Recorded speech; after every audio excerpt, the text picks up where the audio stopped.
Vous êtes à l'écoute de Radio J, merci d'être avec nous. La Diaspora des Bulles, c'est votre rendez-vous consacré à la BD avec Kéliane Nguyen et Didier Passamonique. Bonjour messieurs. Bonjour. Et bonjour Ilana. Et on vous souhaite un bon Hanouka bien sûr et un bon Hanouka oui. à tous nos auditeurs. Alors justement, lumineux Hanouka. Exactement, et justement pour cette lumineuse fête de Hanouka, vous nous apportez bien des nouveautés BD à offrir pour les fêtes.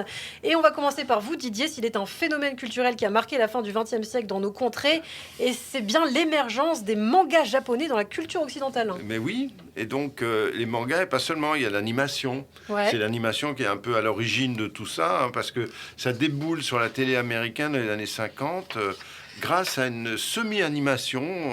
Alors, en fait, c'est le secret de l'animation japonaise, c'est comme ça qu'elle est arrivée au pouvoir, si je puis dire, c'est qu'elle est arrivée en même temps que l'émergence de la télé. Et donc, il faut se rappeler que le dessin animé avait été lancé par Walt Disney. C'est du 24 images par seconde, c'est entre 12 et 24 images par seconde. Et en 41, Disney a une grève de ces dessinateurs qui vont d'ailleurs être virés de chez Disney, qui vont créer leur propre studio. Et ces nouveaux dessinateurs vont travailler spécialement pour un produit qui est émergent, c'est la télévision. Et là, ils vont inventer la semi-animation, c'est-à-dire qu'ils vont plus faire que du 6 images par seconde, entre 6 et 12 au lieu de 12-24. Ouais. Et les Japonais, ils vont faire mieux, ils vont faire entre 4 et 6. Pourquoi ? Parce que c'est la course au moins cher, quoi. Il fallait produire beaucoup pour moins cher, et c'est les Japonais qui arrivent à dégainer les plus vite et qui vont faire une production absolument énorme qui va arriver chez nous. Ben, on se souvient, quoi. Alors quels sont-ils justement ces animés ?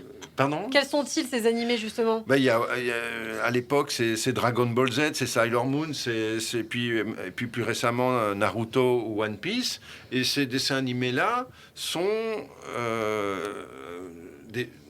comment dirais-je, arrivent par paquet chez nous. On se souvient de Récréa 2 avec Dorothée, le club Dorothée, à partir de 78. Et c'est ça qui va lancer les mangas à partir des années 90 avec Akira.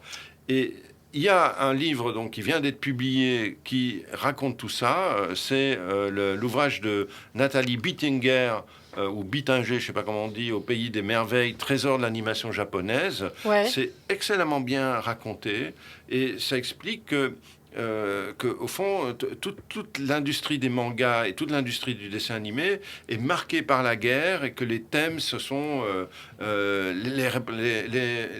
comment dirais-je, les tremblements de terre à répétition, les bombes atomiques, le tsunami, et tout ça va marquer l'animation japonaise de façon un petit peu angoissante. Ouais. Quoi. C'est donc vraiment... tout y est, quoi. Hein. Tout y est. C'est un ouvrage extrêmement bien écrit et qui nous garantit une certaine nostalgie.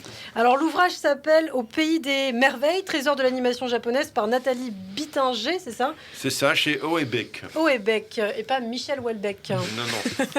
Merci beaucoup Didier Passamonique. Alors à présent c'est à vous Kéliane. C'est à l'album en sélection officielle du Festival d'Angoulême que vous nous présentez aujourd'hui. Oui, il fait partie de la sélection. Il s'appelle The Magic Fish par Trung-Lee Nguyen chez Ankama. Alors c'est pas un mix habituel, hein.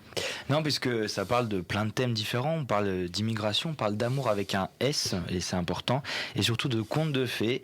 C'est l'histoire de Yen, qui est une immigrée vietnamienne qui a fui le Vietnam à cause de la guerre et qui est partie aux États-Unis avec son mari, et de son fils Tien.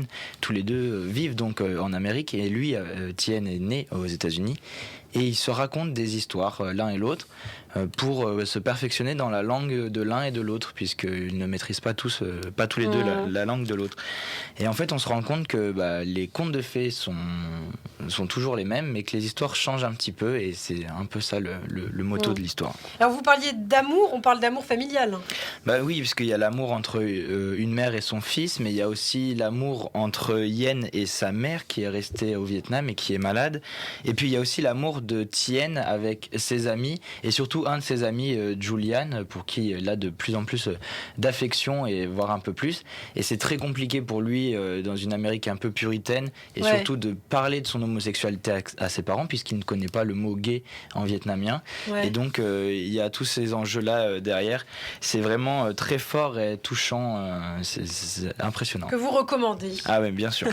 Ça s'appelle The Magic Fish par Trung Le Nguyen aux éditions Ankama. Exactement. Merci beaucoup Kéliane, merci Didier. On se retrouve demain matin sur Radio J. À demain.